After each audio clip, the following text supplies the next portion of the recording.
So with that, I'll move on, and our next speaker is the Honourable Andrew Robb AO. Andrew started his career in ag science, worked as an animal health officer, spent time in the National Farmers Federation, Cattle Council of Australia, so he knows agriculture pretty well from a number of angles.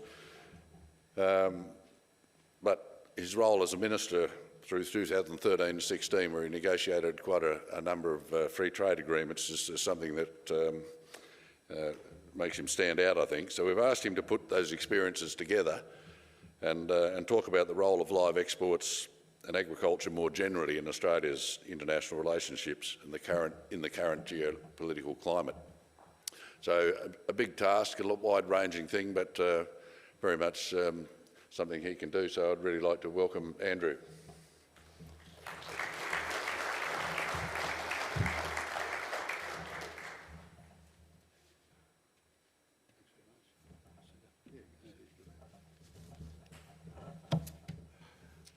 Well, good morning, ladies and gentlemen. Thanks very much for this opportunity. I look forward to making a contribution. It's an industry that I've had involvement with off and on, and sometimes a lot on, and over many decades. As a backdrop to the next 2 days, which will focus more on hands-on live animal export matters, I was asked to focus really my comments this morning on how I've seen the export of live cattle and sheep and now goats influencing Australia's regional and global geopolitical relationships, with emphasis on Southeast Asia and the Middle East. It goes wider than that, but I want to focus where the main influence is in our region and the Middle East. I must say, I'm very proud of this industry, not only for the more than 50 years, which I've witnessed, of hugely professional development right along the supply chain, from the quality of the livestock, for the transporters, the feed that's produced, the developments and advances in genetics and activities all along the supply chain, the quality of the shipping services, through the world-leading animal welfare practices to the customer service. And I've been fortunate to witness at different times so many parts of that supply chain and the developments. But as an Australian, I'm most proud of this industry's achievement in being the most influential and enduring shaper of positive views towards Australia in many countries, particularly in Asia and Middle East. Yet we've been, in this industry, the leading edge, the most prominent activity in countries like Kuwait and others that otherwise we had and would have had. Agriculture is feeding off the back of the long-term relationship and the stability and the regard that has grown out of this industry. And you need to be very proud of that record, that achievement. It is widespread and it is profound. And Indonesia, our biggest neighbour, the biggest Muslim country in the world, you can throw a stone to Indonesia. And yet we've had so many problems, but the live trade is an anchor of the strength of that relationship, and I'll come back to that. For most Australians, the geopolitical benefits that I'm just talking about of this achievement is not understood and it's not appreciated. But it has been very hard won and it is profound. This achievement has been grossly underrated because for the vast majority of the 85% of Australians who live in 5 capital cities, what happens in regional Australia is remote and removed from their daily lives. And this is just as true for the 85% of politicians who, by definition, live in the capital cities. We're a democracy. We divide it up where the people are, the police represent them. So we've got 85% of the politicians. I can't tell you how many times that I spent my life in politics, at least, trying to get up all sorts of initiatives to open up the north in particular. You know, very fast trains. The sort of, not to get people faster from Melbourne to Sydney, but to create regional cities.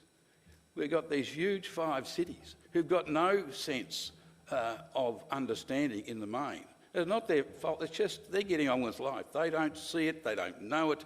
Half the kids have never seen a cow live, right? And that's what I'm just trying to paint why we are where we are and why we certainly cannot take anything for granted. You know, it's great to hear that the industry, you know, has fought some real battles and it's getting back into a size and a capability, but we cannot take anything for granted. Because despite the opposite being true about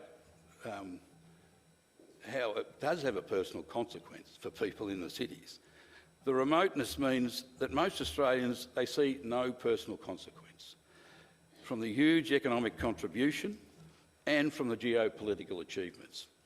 And this leads to an absence of empathy and an absence of political influence. I spent a lot of time in Europe when I was running the Farmers Federation decades ago, in the 80s. Couldn't understand we had all these surpluses of everything, sugar and butter and grain, and how they were getting all these subsidies. And then I went over there to find out. I couldn't understand it. And I got especially to France and the UK and other ones. But in France, I went out during the week. I saw all these beautiful farms, 50 acres, 100 acres. They had tractors that would service 3,000 acres. It was all beautiful, you know, fantastic equipment, well-heeled, pouring chemicals into these properties, getting 10 tonnes of the acre of wheat where we were getting 1, and yet we were making more money than they were, right? But then I went into Paris on the Friday, and everyone's packed. There's people everywhere, you know, it's a big international city.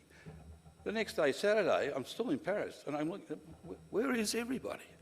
And someone said to me, oh, you've got to understand, half the city, they get on the fast trains and they go down to their villa somewhere in the regional areas of France, where their families were 300 years ago.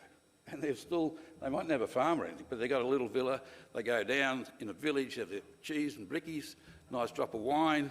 They love all the environment and the pretty little farms.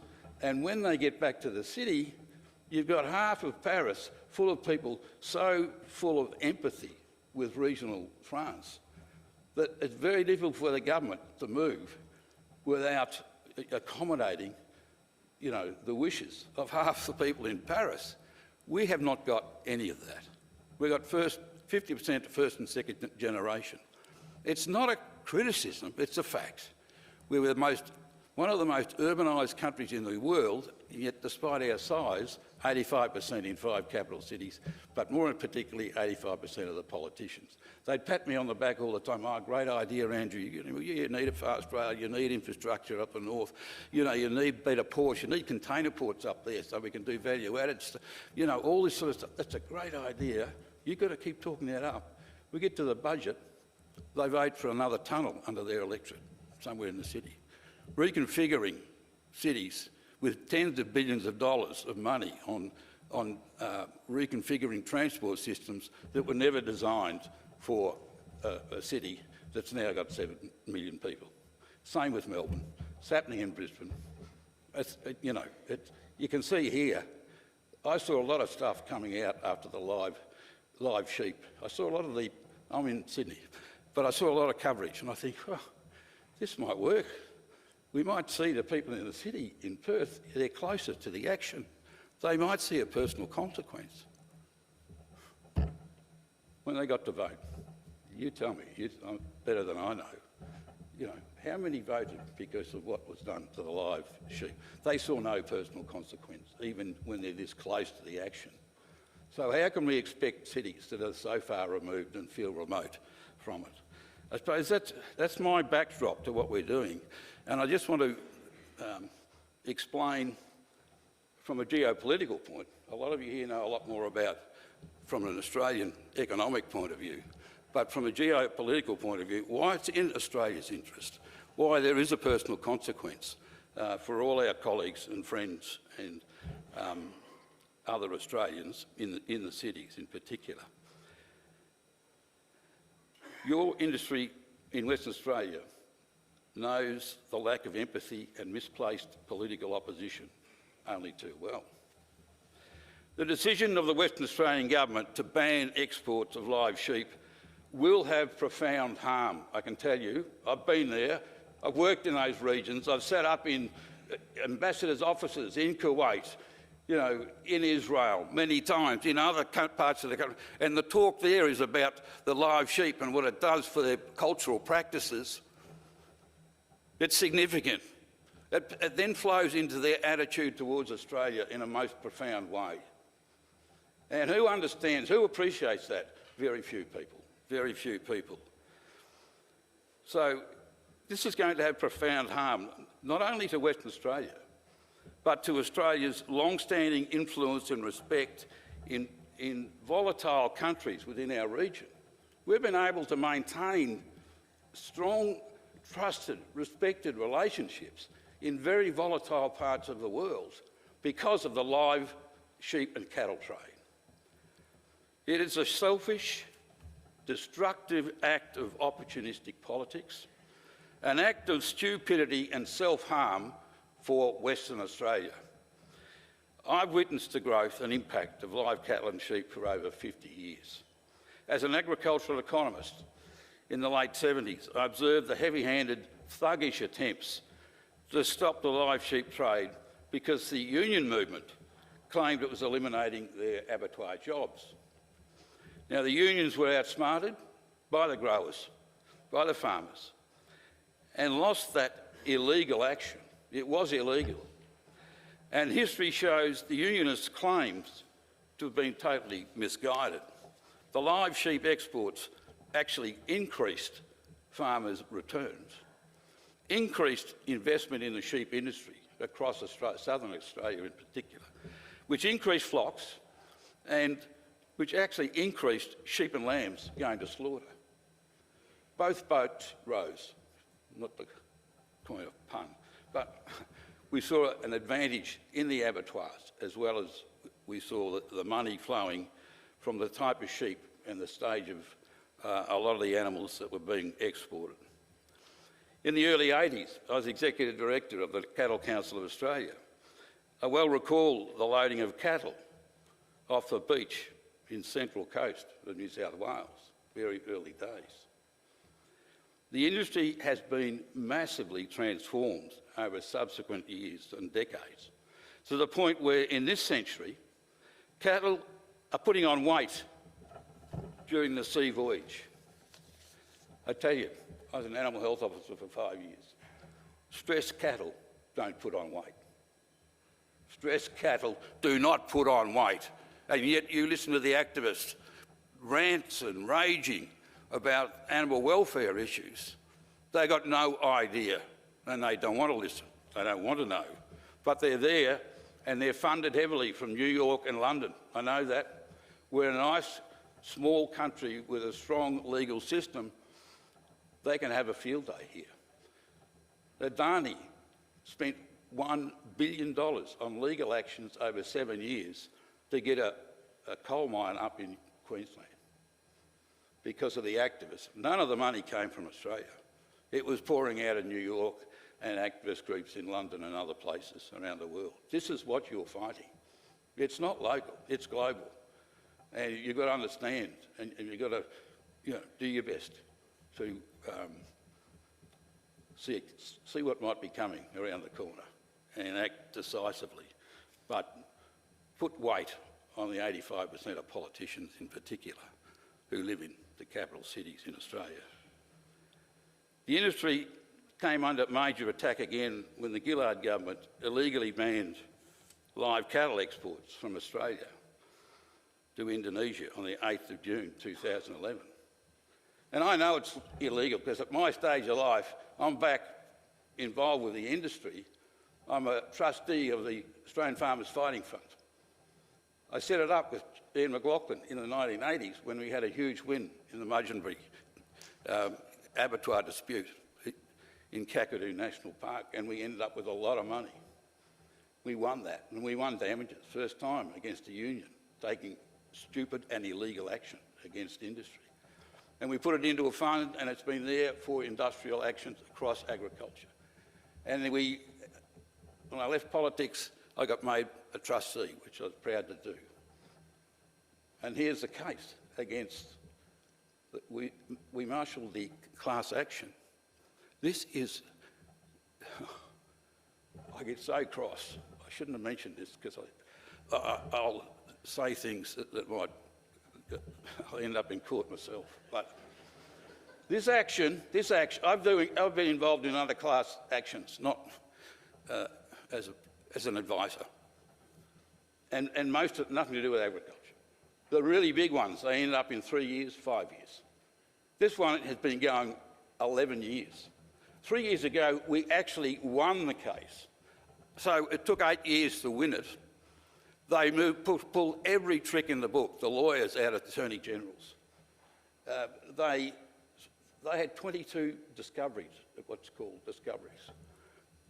That's a delay in the action. Most of the big cases might see 3 to 6 discoveries over 3 to 5 years. This has gone on and on and on and on. Yet government is supposed to be the model litigant. That's what they're supposed to. All governments are supposed to demonstrate to the community how legal action should be approached, how they should be conducted, how they should be complied with, how they should seek to be efficiently carried out. And we've been, 8 years before we got a decision where we beat them.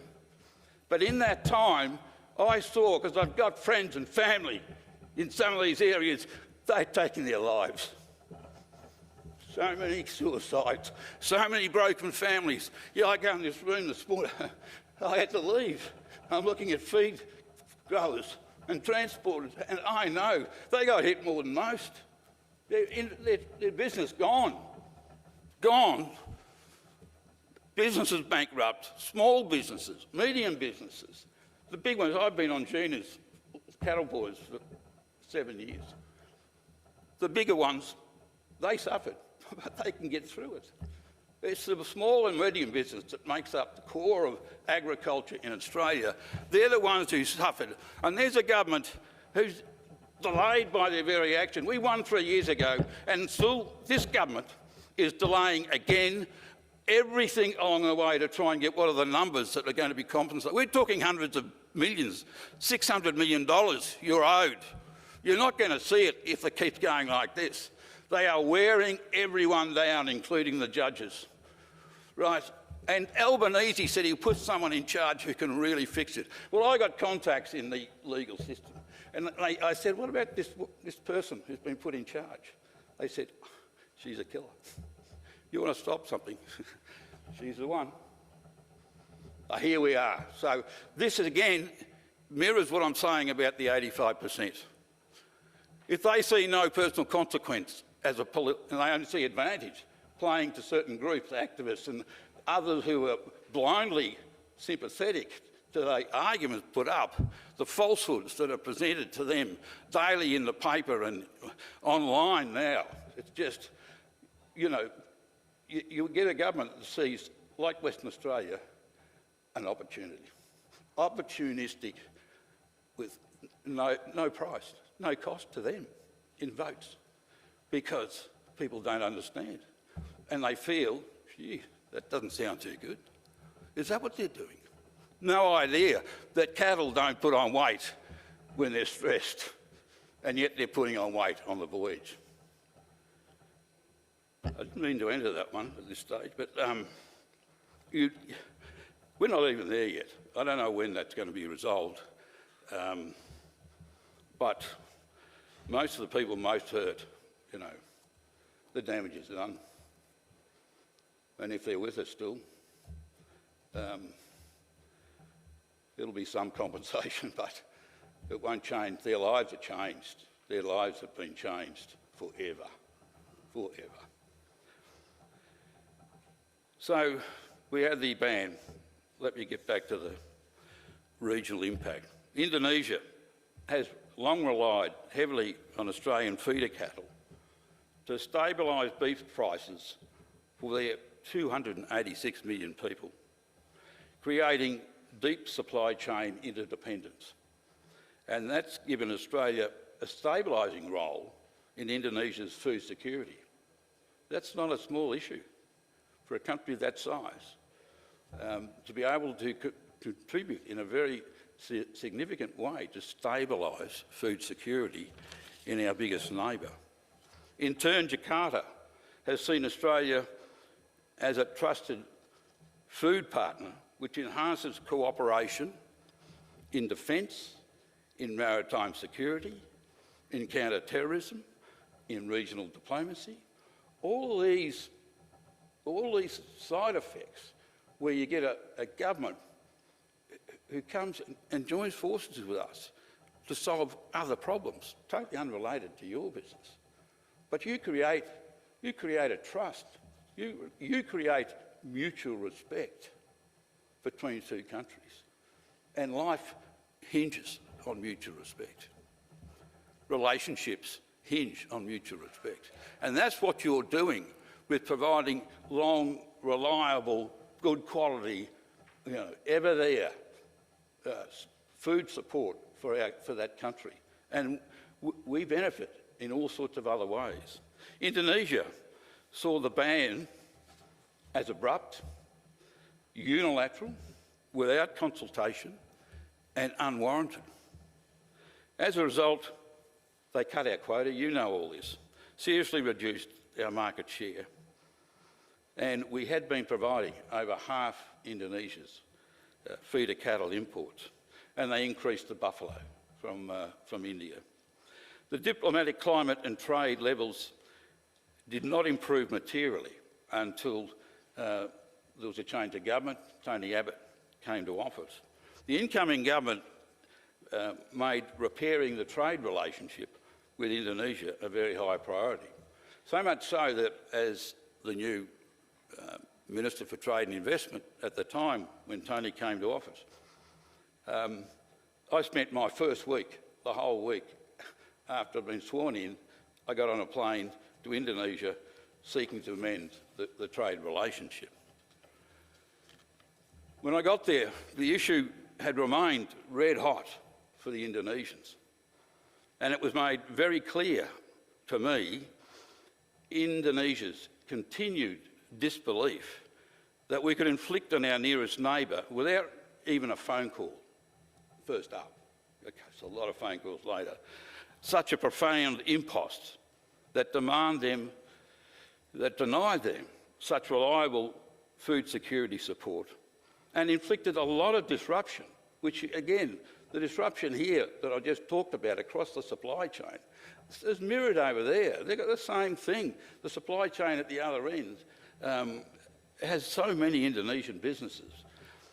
I took with me Ken Warriner. Many of you would know Ken, a great leader of the cattle industry in Australia, who I knew from my cattle council days was instrumental in the development of the trade. And I also knew that he was deeply trusted by the meat and livestock industry in Indonesia. Ken's contribution that week, I can tell you, and his presence, just his sheer presence, through a very difficult week was profound.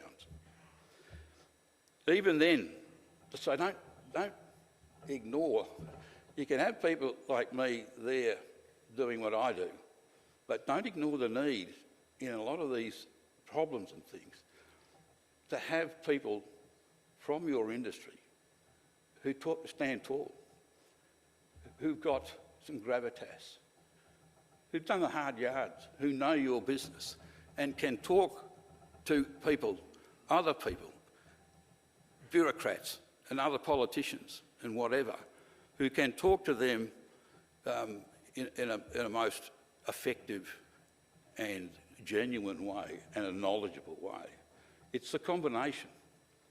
It's a combination, and the sort of things that the industry, when I did a lot of those trade agreements, a lot of agriculture would be, they'd be come and stay for if I got 2 or 3 days of negotiation. I'd be inside negotiating and whatever, and they're outside, and they'd be seeing my support team and lawyers and stuff. But then at night I'd have a beer or a meal or both. And it's so often I'd come up and I'd say to, you know, senior people from the industry, and these were growers, these weren't their staff, these were growers, these were people like so many of you who just, who take the risks, who put the money down, who've taken the risks, who understand the business from back to front. And I'd say, there's these 3 things that have been put to me. What's the impact on you of those things? And I'd get briefed, and the next day I could go in and I'd have a great sense of confidence about how I dealt with issues, what I must maintain support for, come what may, what I might demand or seek, and what I could give away to get something else. All those little nuances that make up. We've got 11,000 tariff lines, okay? So there's a few nuances that you're dealing with, but more the politics of several big issues are really the main things in those agreements. So that's what happened, but it was the industry making the effort to be there. And, you know, some people would have said, oh, they're having a jolly, sitting in a hotel for 3 days. I can't tell you how important it was for the quality of the agreements that I was able to strike. The China one, we had 98 billion. 10 years ago, we signed that agreement. Trade between Australia and China was 98 billion. Wasn't bad. This year, 330 billion. The trade agreement, 100% zero tariff, anything coming from China.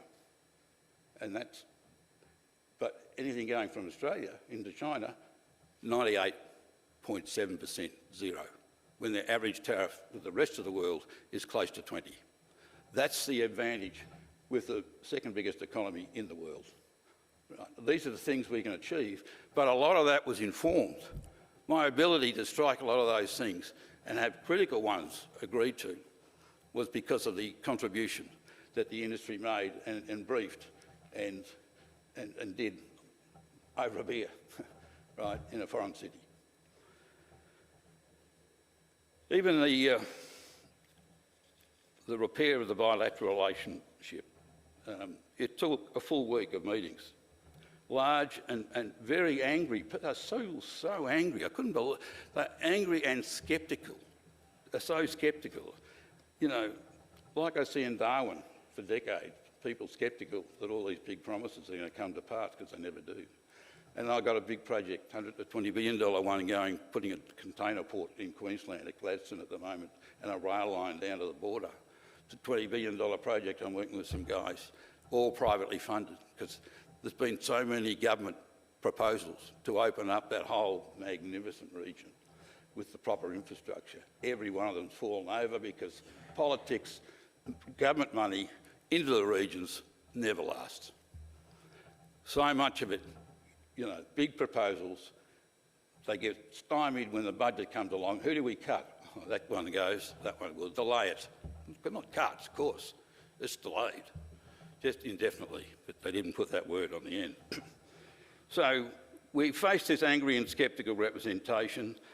Again, importers, feedlots, abattoirs, wet markets, feed-producing farmers, the myriad of other retail outlets and several government ministers to reach a point where we got enough trust after a week to return somewhat to normal trade. And again, I can't underscore the importance of Ken Warriner in that regard.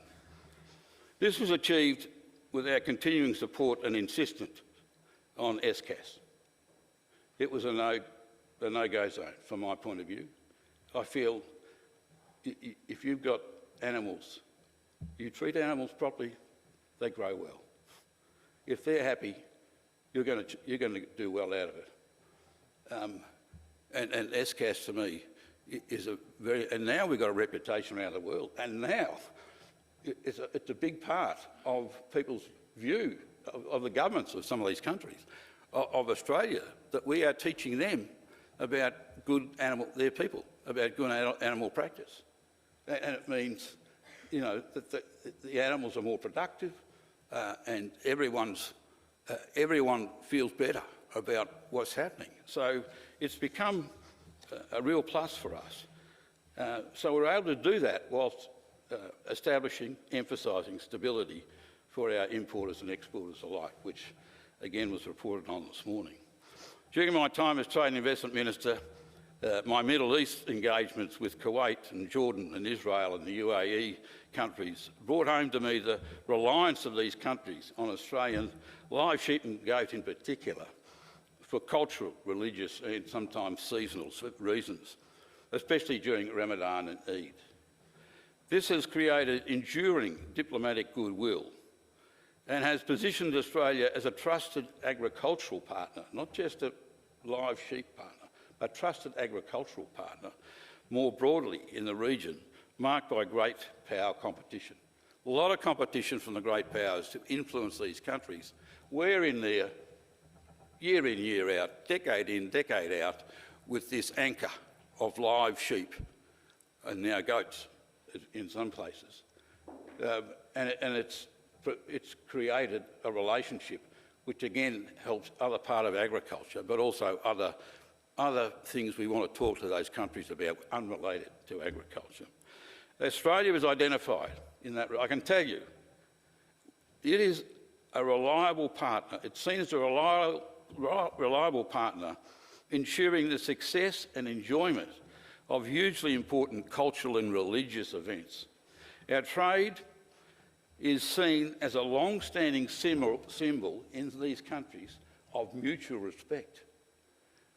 A lot of these countries, especially in Asia, they feel like we've felt for many years, the way the English aristocracy treats Australians as colonialists. Nice people, but a bit unsophisticated, and we've got to tell them what to do, The Asians, I spent so much time. I've been to China 58 times in my career. They're coming out of that. They've now got a confidence. But it's taken 30 years or more for them to have a confidence to do all sorts of things, some of which we mightn't be too happy about. Right? But lots of countries in the region, the Asian countries, they feel that we look down on them. They feel that is the broad background to a lot of our engagement, right? So we need to understand that and deal with it. I tell you, if you're going to do business in Asia and India, but Asia in particular, in the Middle East, you've got to go back and back and back and back. You've got to show that you want to be there. You want their trust. You respect them, mutual respect. And the live industry, animal industry, has done a lot of that heavy lifting in those countries for decades. And you've got to be proud of it. And you've got to tell people wherever you can, my business is anchoring Australia's relationship in some very important parts of the world and often very volatile parts of the world. And we're getting respect from them, and we respect them. We respect them because we've been doing business with them. They're no different to us. They want a good family life. They want the kids to do well. They want a holiday. They don't want any stress. They're no different to most of the world. They're all very similar. But you only find that in what you're doing in their markets, and that's having material other effects. These invaluable relationships have been put under threat by the ignorant banning of the live sheep trade by the Western Australian government. You take, 5 million? I don't know. I haven't looked at it. You take that out of that market, and they've been used to it. They don't know. They don't know yet. From what I understand, it's scaled or whatever. I haven't, but they're going to turn around and say, we've respected that country all these years, and now they just dumped us. They just dumped us. How would you feel? You've been supplying a bunch of supermarkets in a regional city for a long time, and then they just dump you for no good reason. You can't understand it. How do you feel about them? It's no different. It's the same thing, and that's what's going to happen. Furthermore, Australia's consistency as a livestock supplier helps regional parties manage, how we help them manage inflation, shortages and local production volatility. This fosters long-term stability and strengthens our geopolitical standing. The SGAS encourages animal welfare and traceability standards overseas. The traceability, people now, more and more, China are just obsessed with where did it come from. They want to know John and Mary. and there's actually tracing systems now where they can put their phone onto a dot on the piece of meat and up come John and Mary and say, oh, I'm standing behind us, here's our cattle station, our cattle farm. These are the animals that you're now eating. Or you're getting meat from these animals, you know. Building relations, that's the traceability in a marketing sense is unbelievable, what's going on and the technology that's coming with it. So, you know, in many ways, some of these things you're in the forefront of. It enhances our soft power influence and it increases governance convergence with partner countries. So as China expands influence in Southeast Asia through agricultural infrastructure and financing channels, it is an important counterweight. There is, you know, it's the elephant in the region. All these ASEAN countries, they know they've got to work with them, but they don't want to be put in a position where there's endless coercion. They don't want to be put in a position where China says, you'll put in 6 factories in your country and all the off-take's going to come to China. You know, we're doing something good for you.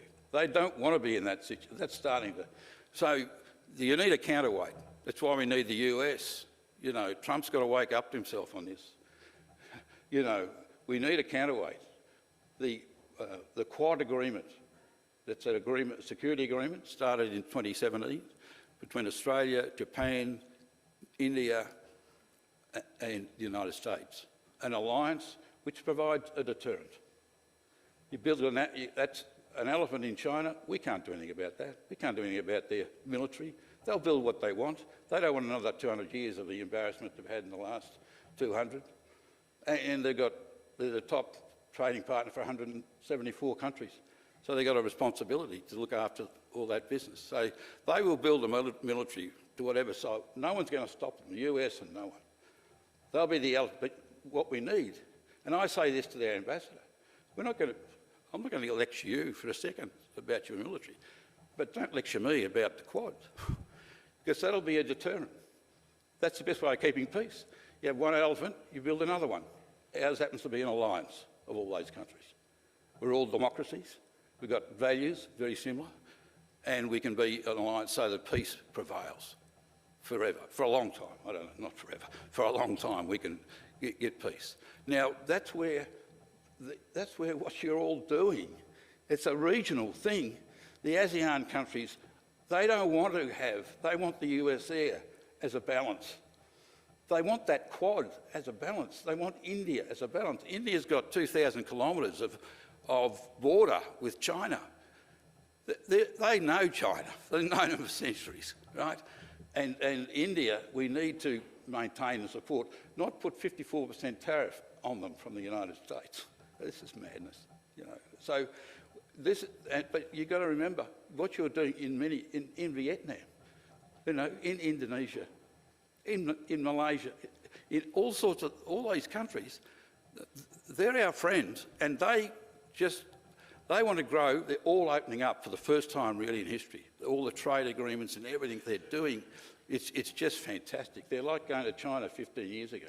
They're jumping out of their skin, right? Doing deals. There's billions coming in because investors are worried about putting any more money into China, and they're worried about the uncertainty in the US. That money is pouring into Vietnam, and Thailand, in Indonesia, in Malaysia. And if you go up there, and a lot of you would, you're working in those areas, it's just unbelievable. We've got to continue to be a big part of that growth and that success, right? We can help them with food. Our brand, our green brand, is unbelievably strong throughout that region. So we cannot allow your capacity to participate by banning what you do as a livelihood, what you do for Australia. We cannot stand, and don't just be nice about it. You've got to get angry about it, because you should be angry, because it's sacrificing something of material benefit to all of you, but for all Australians.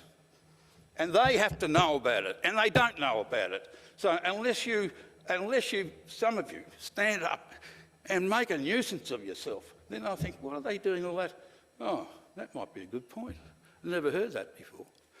Talk about the personal consequence for all of the people, not just how it affects you, but if it affects you, how it affects them. And this is my point, I think. We'll talk about all the mechanics and everything the next few days. That's really critical, because you've got to have a good product and everything's smooth and efficient, and you've got to be the best. But at the same time, you've got to understand what you have achieved. And not just be proud of it, you've got to defend it. You've got to defend it, and you can grow it. Because the region we're in, over the next 30 years, I guarantee world growth will largely come out of the 700 million people in Southeast Asia who are coming out of, low growth, sort of developing country status. And still China, but also India. India is re-emerging like you wouldn't believe. And the growth, that's the region. And it's our region. It's next door. It's where we are best able to trade, and it's where our brand, especially of agriculture, is strongest. It's strongest. I think I've nearly talked long enough. I'll finish up here. Yeah. I'm sorry. I've overstayed my welcome, but I've covered all the points, and I'll just say to you, this is a great industry. Don't take anything for granted. That's the point. The activists, they're all still there. They're beavering away. And in fact, what Western Australia has done has given them a great confidence that this is the thin edge of the wedge. Thin edge of the wedge. Don't forget it. And we've got to reverse this thing. Thanks.